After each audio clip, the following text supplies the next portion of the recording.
क्या रहे माइकी से खूटी कौड़ी नहीं लाई हो और यहाँ बड़ी बड़ी बातें करती हो। तुम मेरी नौकरानी हो, समझी?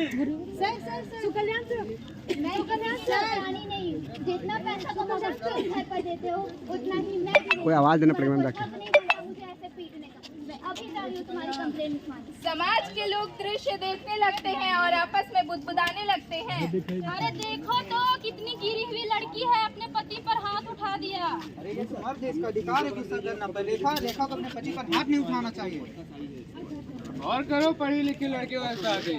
देखा गुरुजी, आजकल की लड़कियां मान भी नहीं रख सकती अपने पति की।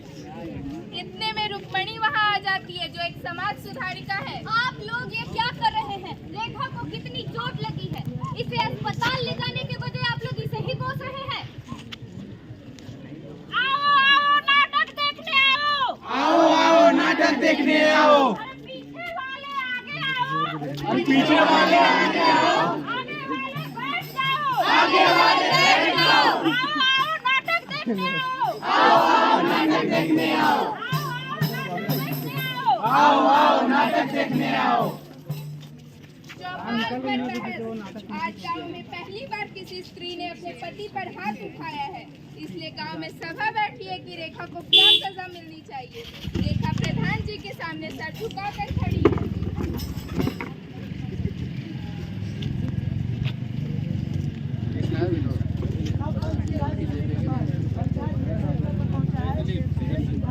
रेखा अपने पति सुरेश के ऊपर हाथ उठाकर एक अपराध की है, अतः इसे समाज से बहिष्कार कर दिया जाए। लेकिन मेरी एक व्यक्तिगत फैसला है कि पति की छत्र छाया से वंचित रहने की स्थिति में इसका जीवन नर्क हो सकता है। अतः रेखा को अपने पति के पैरों पर गिरकर माफी मांगनी होगी एवं समाज के खाते में 5100 रुपये का जुर्माना भरना होगा। क्यों प्रधान जी, क्या पुरुषों की यही परिभाषा है कि वो स्त्रियों का इस्तेमाल करे, उस पर अत्याचार करे? अरे पुरुष तो वो होता है जो एक स्त्री का सम्मान करे। सिर्फ इसलिए कि आप एक पुरुष है, आप एक स्त्री पर हाथ उठा सकते हैं और वो बेचारे अपने बचाव में कुछ न करे। मैं आपके इस फैसले को नहीं मानती। अरे इन औरतों का जीवन हमारे बिना नहीं गुजर सकता, ये सभी चीज के लिए हम पर ही निर्भर होती है। औरत लोग अपने दम पर कुछ नहीं कर सकती। प्रधान जी, ये तय करने वाले आप लोग होते कौन है कि स्त्रियां क्या कर सकती है और क्या नहीं कर सकती? क्या आपने कभी इनकी काबिलियत को पहचाना है? रुक्मिणी, तुम एक औरत होकर मुझसे चुनाव लड़ा रही हो, गाँव की परंपरा मत भूलो। अरे गांव की परंपरा तो वो होती है जो हमारे समाज को जोड़े रखे, बांधे नहीं। अगर हमारे गांव की औरतें आगे बढ़ेंगी तो इससे हमारे गांव की भी तरक्की होगी।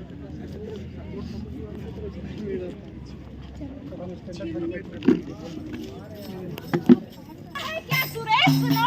कहता है क्या सुरेश सुनो? कहती है क्या रेखा सुनो? कहती है क्या रेखा सुनो? सुनो सुनो सुनो सुनो सुनो सुनो सुनो सुनो। एक नारी की कहानी सुनो। एक नारी की कहानी सुनो। अरे सुनो सुनो सुनो सुनो। सुनो। एक नारी की कहानी सुनो।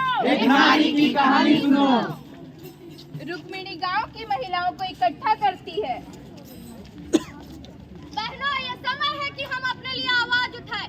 हम पढ़ेंगे, हम काम करेंगे तो इससे हमारा और हमारे बच्चों का भविष्य सुधरेगा। हमें अपने लिए लड़ना होगा। तो बताओ कौन कौन आएगा मेरे साथ? मैं आपके साथ हूँ, लेकिन रुक्मणी प्रधान जी और बाकी सब हमें रोक देंगे, वो हमें आगे बढ़ने नहीं देंगे। डरने से कुछ नहीं बदलेगा, हमें अपने लिए आवाज उठानी होगी। ठीक है दीदी, अब आगे बढ़िए, हम सब आपके साथ हैं। 6 महीने के दौरान रेखा गांव की महिलाओं को पढ़ा रही है। रुक्मिणी ने गांव की महिलाओं को कढ़ाई बुनाई सिखाने के लिए शहर से एक लेडी ट्रेनर को बुलाया है। गौरी घर पर खाना बनाकर YouTube पर वीडियोस डाल रही है। 6 महीने बाद। और सुमन बहन, बच्चों की पढ़ाई कैसी चल रही है? बहुत अच्छी चल रही है दीदी, बहुत सारे बच्चे ट्यूशन पढ़ने आ रहे हैं। चलो अच्छा है। अरे बहनों, जल्दी जल्दी कपड़ों की पैकिंग करो, पता है ना हमें शहर भी जाना है। हमारे हाथ से बने हुए कपड़ों की शहर में बहुत मांग है। हाँ दीदी, हाँ बिल्कुल सही कर रही है। अरे गौरी, तुम इतनी सुबह सुबह कहाँ जा रही हो? आज शहर में एक बड़े शेफ के साथ मीटिंग है। उन्होंने अपने रेस्टोरेंट में मुझे जॉब ऑफर की है। उन्हें मेरी यूट्यूब वाली वीडियो बहुत पसंद आई है। ठीक है, तुम जाओ, ये तुम्हारी मेहनत का ही फल है। प्रधान की हार। कुछ महीने बाद प्रधान जी को पता चलता है कि गांव में रुक्मिणी की पहल से गांव में बदलाव आ रहे हैं।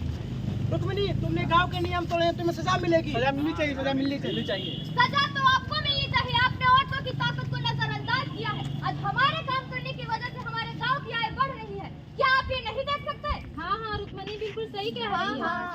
हाँ प्रधान जी, रुक्मणी सही कह रही है। इसने साबित कर दिया कि पुरुष के मुकाबले महिलाएं भी समाज में बदलाव ला सकती है। रुक्मणी, हमें माफ कर देना। मैं अपने तथा महिलाओं को हीन नजर से देखने वाले सभी समाज की तरफ से भी माफी मांगता हूँ। एक खेल दिखाने आए हैं, मिलकर समझाने आए हैं। एक खेल दिखाने आए हैं, मिलकर समझाने आए हैं। तू विचार बदल देगा, हम ऐसी खेल दिखाने आए हैं। तो विचार बदल देगा, हम ऐसी खेल दिखाने आए हैं। तू सोच बदल देगा, हम ऐसी बात सिखाने आए हैं। तू सोच बदल देगा, हम ऐसी बात सिखाने आए हैं। तो आओ देखो नुक्कड़ नाटक, आओ देखो नुक्कड़ नाटक। तो आओ देखो नुक्कड़ नाटक, आओ देखो नुक्कड़ नाटक। तो आओ देखो नुक्कड़ नाटक, आओ देखो नुक्कड़ नाटक। आओ देखो नुक्कड़ नाटक, आओ देखो नुक्कड़ नाटक। बदलाव का उत्सव। गांव में नई पंचायत बनाई जाती है जिसमें रुक्मणी को प्रधान चुना जाता है।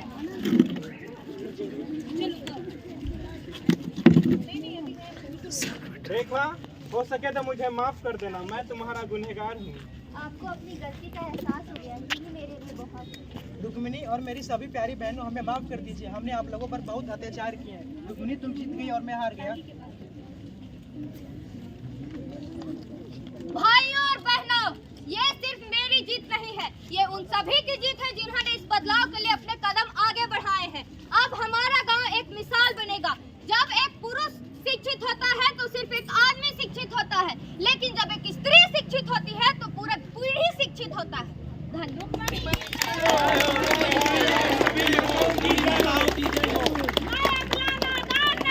मैं अबला नादान नहीं, दबी हुई पहचान नहीं, दबी हुई पहचान नहीं। जब है नारी में शक्ति सारी, जब है नारी में शक्ति सारी, तो फिर क्यों नारी को कहे बेचारी। तो फिर क्यों नारी को कहे बेचारी। नारी हौसलों से बढ़ती उड़ान, नारी हौसलों से बढ़ती उड़ान, ना कोई शिकायत ना ही थकान, ना कोई शिकायत ना ही थकान।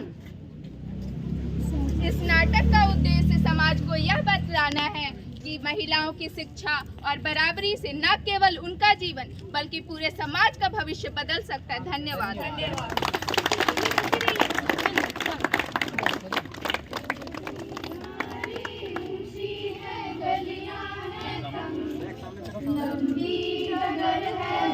हिम्मत है संग, पाँव में छाले हैं सांसें बुलंद, लड़ने चली हूँ आजादी की जंग, बेखौफ आजाद है जीना मुझे, बेखौफ आजाद है रहना मुझे, बेखौफ आजाद है जीना मुझे, बेखौफ आजाद है मुझे।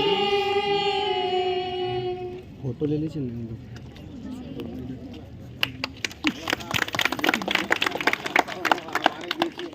भारतीय भूपेश राम प्रजापति हैं, इन्हीं नाटक से संबंधित हैं। जहाँ जहाँ ये डायलॉग